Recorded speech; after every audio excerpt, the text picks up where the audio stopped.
Jean Boulet, gadis kecil berumur 14 tahun, sedang menggembala ternak keluarganya, tanpa menyadari bahwa dirinya sedang diawasi.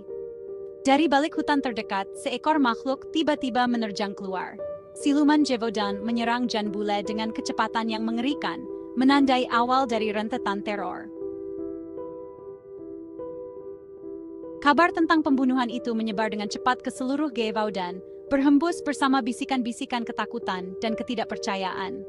Orang-orang mulai berbicara dengan nada rendah, takut akan apa yang mungkin terjadi selanjutnya. Cerita tentang siluman itu, dibumbui dengan imajinasi dan teror, semakin dilebih-lebihkan setiap kali diceritakan.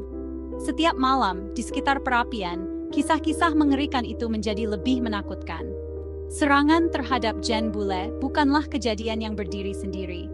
Itu hanyalah awal dari serangkaian serangan brutal. Dalam beberapa minggu, lebih banyak laporan tentang siluman bermunculan. Setiap laporan baru menambah ketakutan yang sudah ada. Para petani menemukan hewan ternak mereka mati terbantai. Tubuh mereka terkoyak-koyak dengan kebiadaban yang tidak wajar. Pemandangan itu membuat mereka ngeri dan putus asa. Para pelancong hilang di jalan-jalan yang sepi, nasib mereka tidak diketahui tetapi mengerikan. Jalan-jalan yang dulu aman kini menjadi tempat yang menakutkan. Siluman itu memangsa pria, wanita, dan anak-anak, tampaknya tidak takut akan perlawanan manusia. Tidak ada yang aman dari cengkeramannya. Sasaran favoritnya tampaknya adalah mereka yang sendirian dan lemah. Mereka yang terisolasi menjadi mangsa empuk. Setiap serangan baru membawa teror baru ke Gévaudan. Penduduk desa hidup dalam ketakutan yang terus-menerus. Ritme kehidupan yang dulunya damai di Gévaudan hancur, digantikan oleh atmosfer paranoia dan ketakutan. Desa yang dulu ramai kini sunyi dan penuh kecemasan.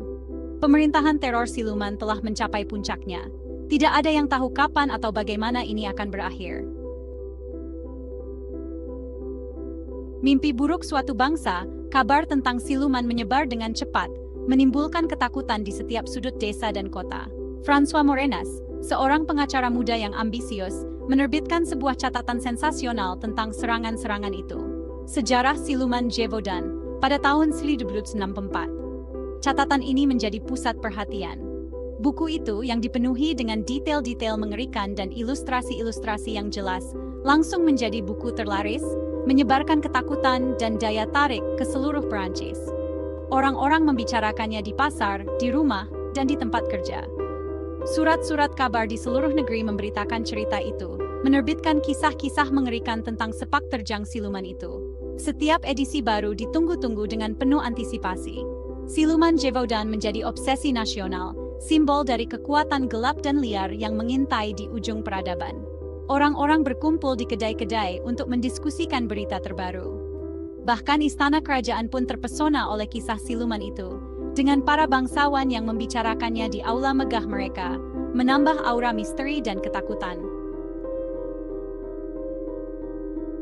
Bagian 4, Perburuan Raja, menjatuhkan siluman.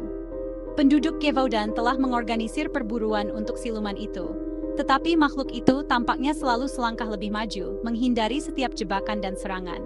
Karena putus asa mencari solusi, mereka memohon bantuan Raja Louis ke-15, berharap kekuatan kerajaan bisa mengatasi ancaman ini. Sang raja menanggapi dengan mengirimkan para pemburu terbaiknya ke Gévaudan, memberikan perintah langsung untuk menangkap atau membunuh makhluk itu. Pertama datang Kapten Jean-Baptiste Duhamel, seorang pemburu serigala kawakan, dan pasukannya yang terlatih. Meskipun mereka telah berusaha keras, makhluk itu terus lolos, meninggalkan para pemburu dalam frustrasi. Ketika Duhamel gagal, Raja mengirim pembawa senapan pribadinya, François Antoine, yang terkenal dengan keahliannya. Pada bulan September 1865, Antoine melacak dan membunuh seekor serigala besar, yang kemudian dipamerkan di Paris sebagai siluman yang telah ditaklukkan, membawa ketenangan bagi penduduk Gévaudan. Bagian 5, Warisan Siluman, Misteri Tetap Ada. Tewasnya serigala besar oleh François Antoine membawa ketenangan singkat bagi Gévaudan. Namun, kedamaian itu tidak berlangsung lama. Hanya beberapa bulan kemudian serangan-serangan itu berlanjut, bahkan lebih ganas dari sebelumnya. Makhluk yang bertanggung jawab memiliki kemiripan yang mencolok dengan siluman, yang seharusnya telah dibunuh oleh Antoine. Pada bulan Juni 1967, seorang pemburu lokal bernama Jean Chastel menembak dan membunuh seekor makhluk besar yang mirip serigala. Kali ini, serangan-serangan itu berhenti untuk selamanya.